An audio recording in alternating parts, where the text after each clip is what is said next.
I would like to present Holger Metschulat. He joined in 2012 DT and is an expert in IPv6 and mobile broadband technologies. And between 2015 and 2021, DT enabled dual stack, so IPv4 and IPv6 for their mobile subscribers, and afterwards brought them to a IPv6 only access. And he will tell you the story of how to move your customers from IPv4 to IPv6 in mobile networks. Have fun.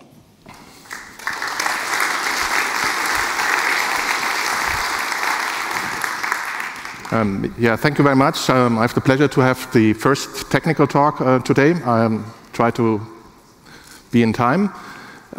So yeah, my background is 24 years in telco industry, starting from ATM, WAR networks, mobile networks, IMS, and now my task is more in fixed line access networks. But all these 24 years I've been accompanied by IPNG, how it was called at that time. Now everybody knows this as IPv6. Yeah, this is the agenda of my talk. I want to first explain how the network looked like, why we needed to move to IPv6, how the network looks like, how the mobile network looks like, how we can leverage that to move to IPv6.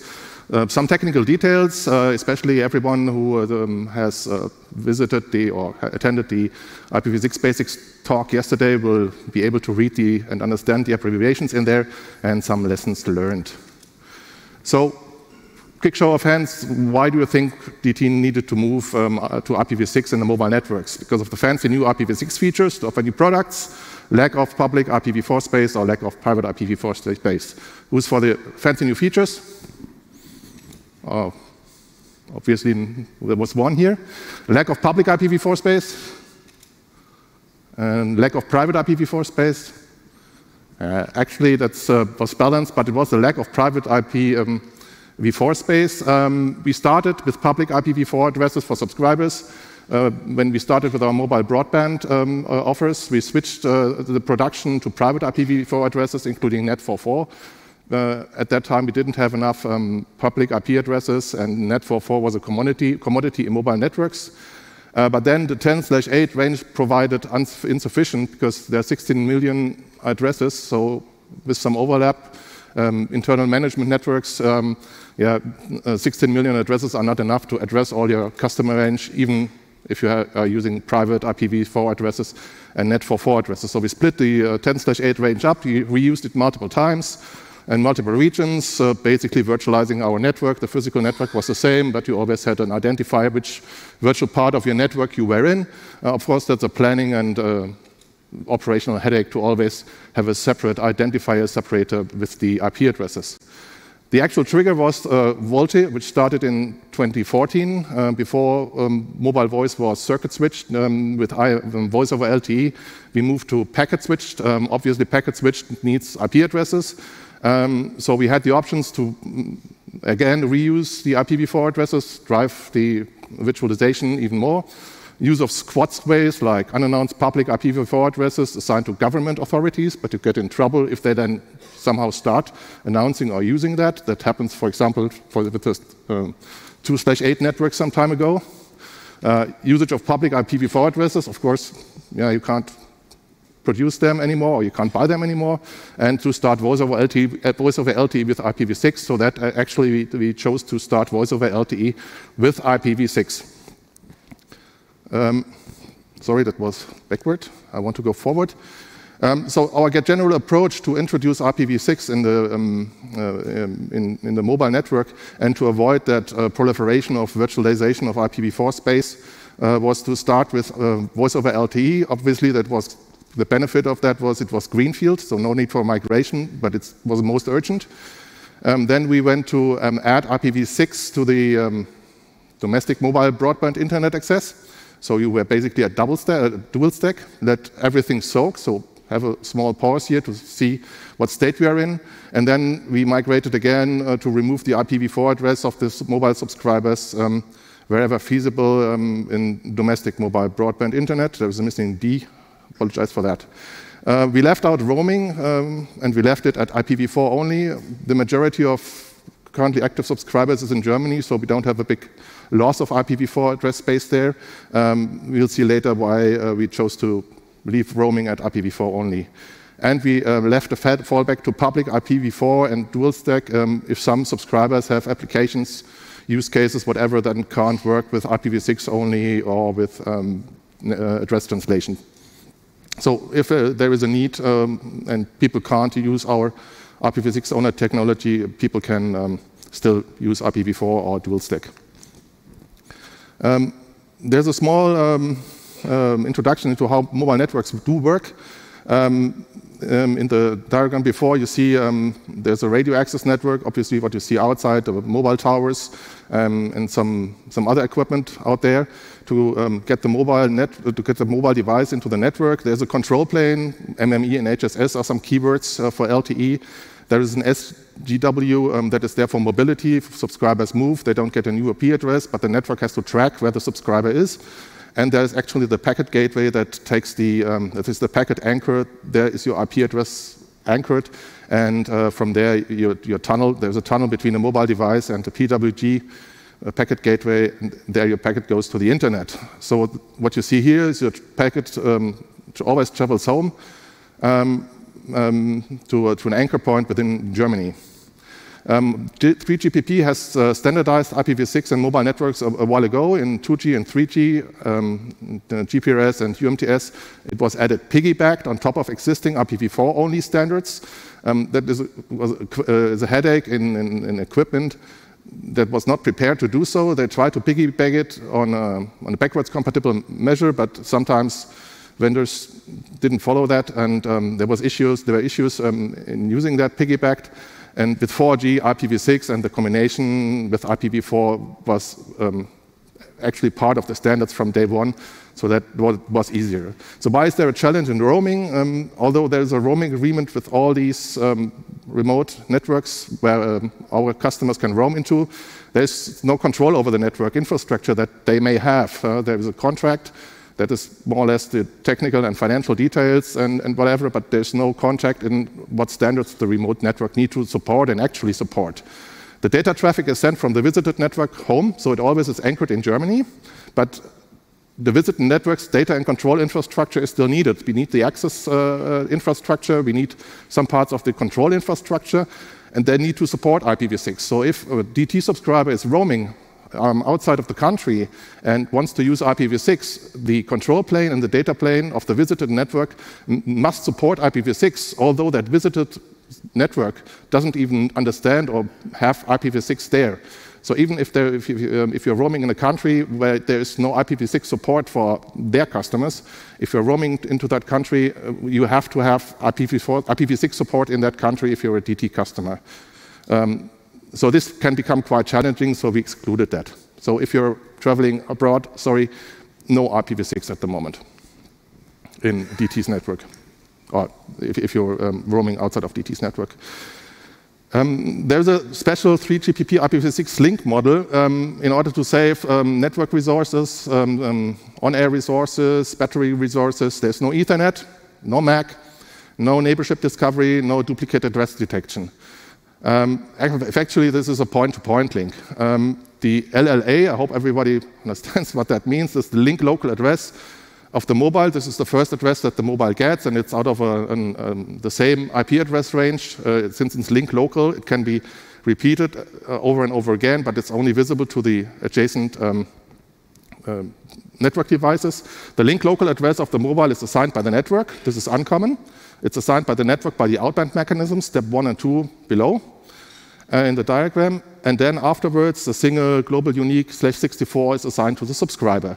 So even if you have a single smartphone, where you probably need only one IP address, every smartphone gets a full /64. So you get 2 to the power of 64 IP addresses, IPv6 addresses on your mobile, and you are free to use all of them. The network doesn't consume a single IP address out of that. This is conveyed via SLAAC to the subscriber, to the mobile device, and then this can be used there. Router announcements or router solicitations, which are optional. When you you have a modem, most of the time, and either you have a USB stick you put into your laptop, or there is a chip that is interfacing your smartphone processor with the broadband, with the 3GPP modem or 3GPP part. And there is a modem that needs to represent the IPv6 mobile link to the operating system, to Android or to your operating system that you have.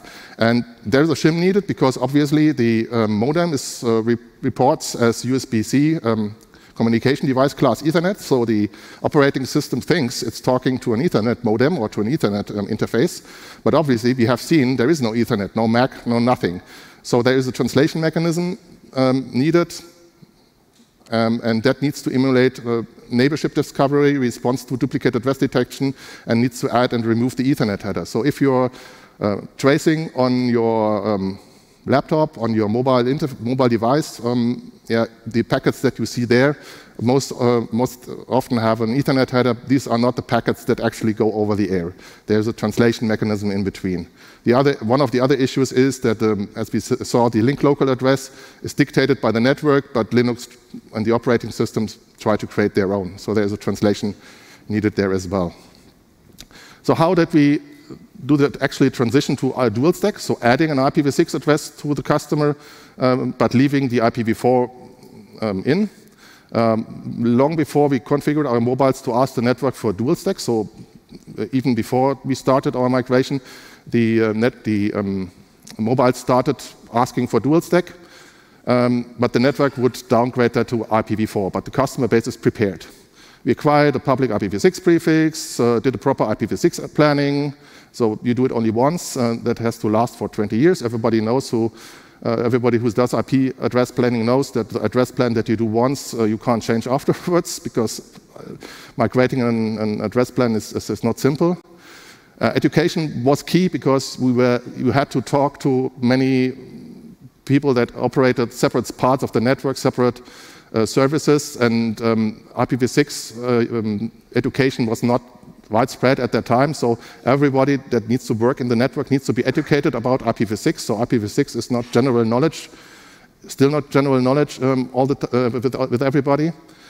We added IPv6 to the backbone network, to our backbone provider. Luckily, that was already there, so we could skip that point. Added IPv6 to the mobile packet infrastructure, the control plane, the CE routers, PDN gateways, firewalls, DNS servers, radio servers. Everything that you have there had to talk IPv6, or at least in the control plane.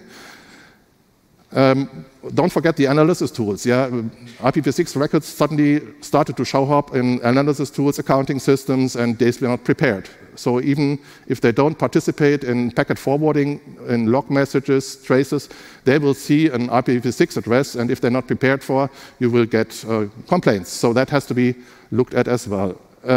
You can, or if possible, move your walled garden systems like voicemail, video, self-service portals, IMS, RCS, what have you, to IPv6. You can skip that because the customers still have the IPv4 addresses, but if you start now, you have it later afterwards. We migrated the subscriber databases in HLR, HHS, but kept the PDN gateway at IPv4 only. And then we started with the rollout, but not immediate. Used in a controlled environment, dedicated APN, in-house at various stages. Don't forget the operations people of the Knife network. They were very helpful and were interested in that. So we didn't tell them, here's a new technology and you have to start using it now. They were actually participating in these trials as well. Include operations, colleagues, students, device manufacturers, and we also included our boss.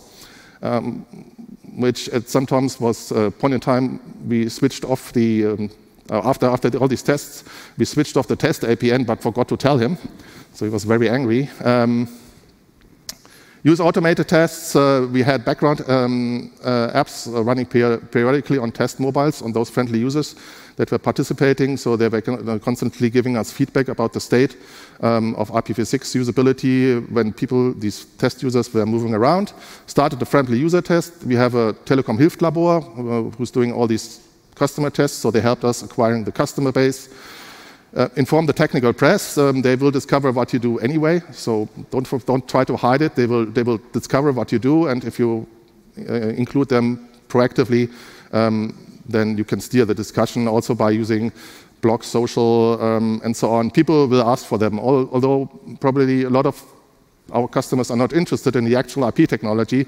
There are some technically versed customers that will want to know the details. So talk to them, include them, even if that's not your key business, educating people about IPv6, but sometimes people will ask, and then you can at least steer the discussion in a certain direction.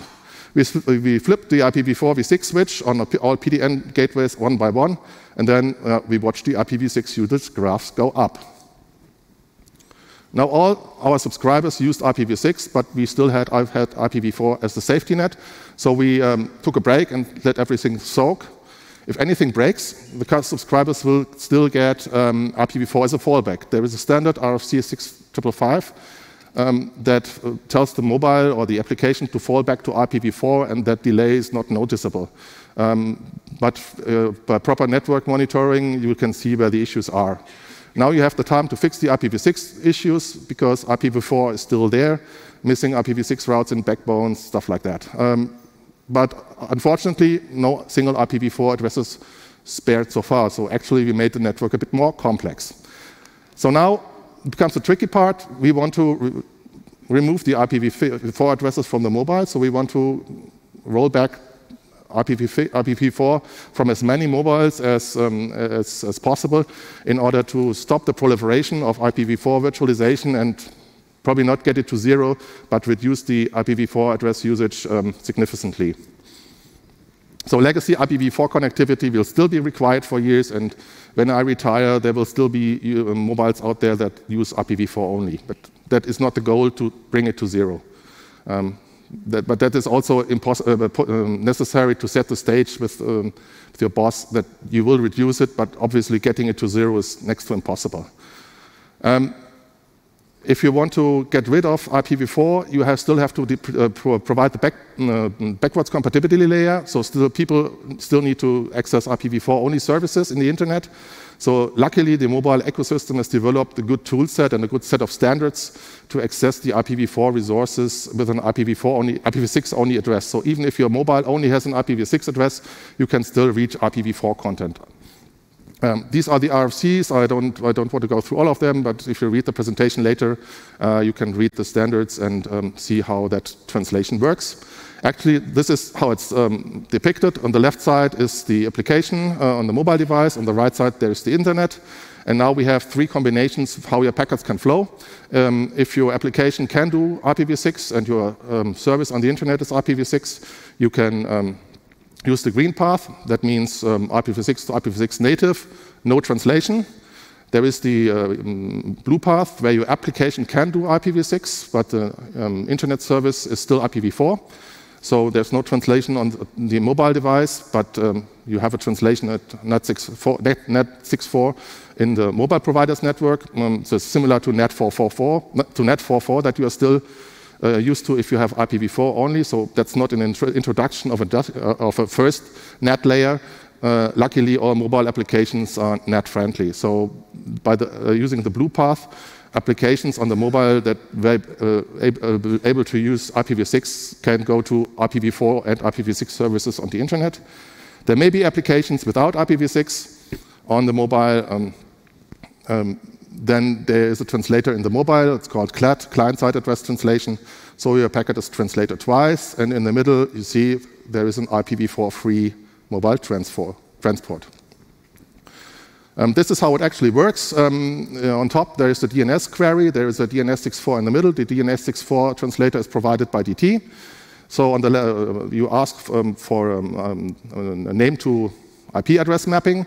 The DNS64 forwards that to the authoritative DNS server.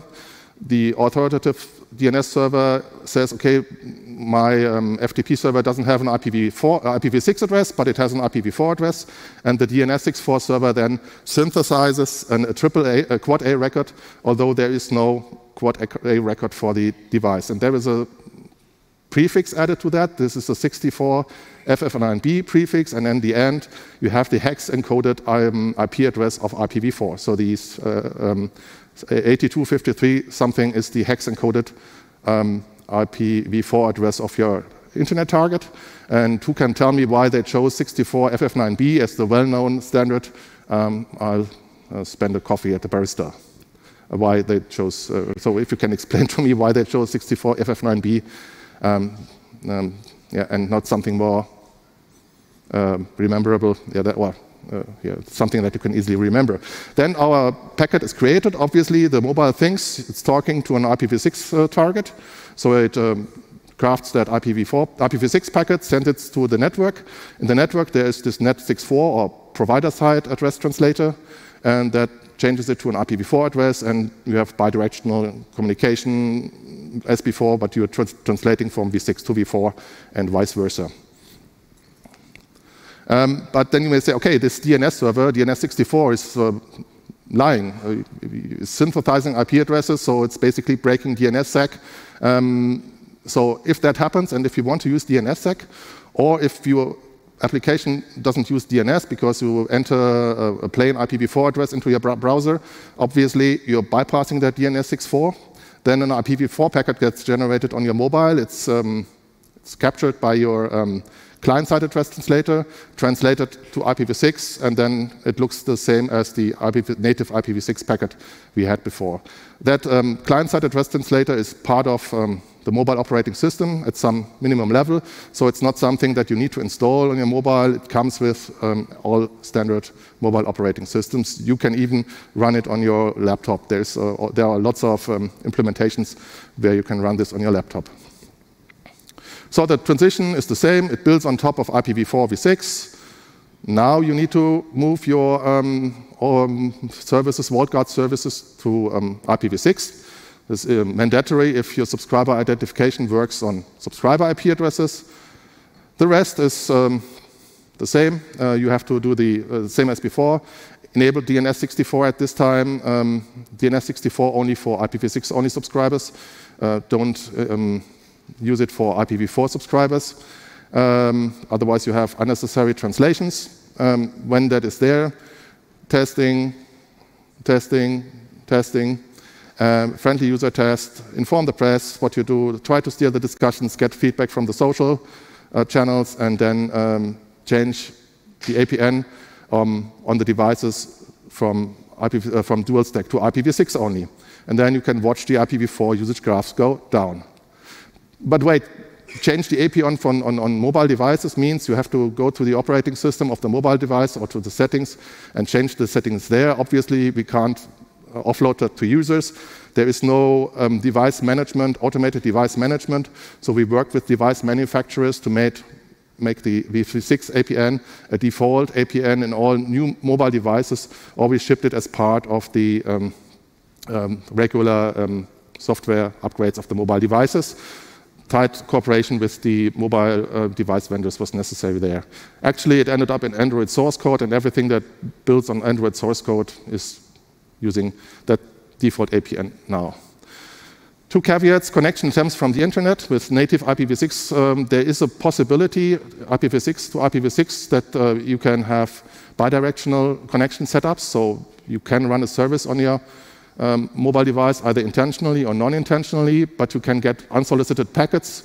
These packets, they may drain your battery because they get shipped to the device, but then discarded at the device, but that drains your battery, uses airtime, and they encounter you against your included volume. So even if you're not actively using the internet, those unsolicited packets count against your volume, and you may end up being in rate limiting. So there is an IPv6 firewall in the mobile network that filters out all IP connection attempts from internet to mobile. Even if there is no net in place for v6 to v6, there is this firewall that actively filters that down. There is a tariff option to shut off that or to turn off that firewall for you, and obviously you need a fixed prefix. You can order that, and then you get a fixed prefix. Otherwise, the prefixes are assigned randomly. And another bonus that you need is to tethering, connection sharing. Prefix delegation is an option for that, but prefix delegation hasn't made it into the mobile ecosystem. So what they're using is RFC 7278 technology, and that's basically bridging the mobile network interface and your Wi-Fi network. So you get a bridged interface between your uplink interface and your Wi-Fi network, and there is no router in between, no actual router, because packets get bridged from Wi-Fi to a mobile network and back. So you can reuse the /64 that you get assigned from the network. The goal reached. We had a significant reduction of private IPv4 addresses. No need to extend the reuse factor, but there is a long tail of old devices still requiring IPv4 addresses. Luckily, no major incidents during and after transition period, so we didn't make it into a Tagesschau and no negative press on Heise. So that was the most successful outcome of that project that last 8 years. But eventually, the goal was reached. There's a good book that I used through all my work. I'm not selling that book, but I'm recommending that book if you want to get more into IPv6 and mobile networks. If you want to use that poll, I would ask, what do we need more? What do we need to push IPv6 development further? If you want to participate in that, because I think the IPv6 usage in the global internet is not sufficient now. Any questions?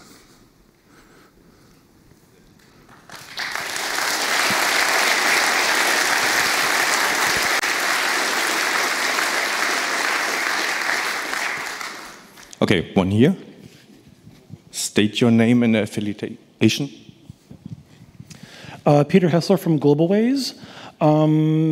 Towards the end of your talk, you commented on how IPv4 is still being used by services that are only available over IPv4.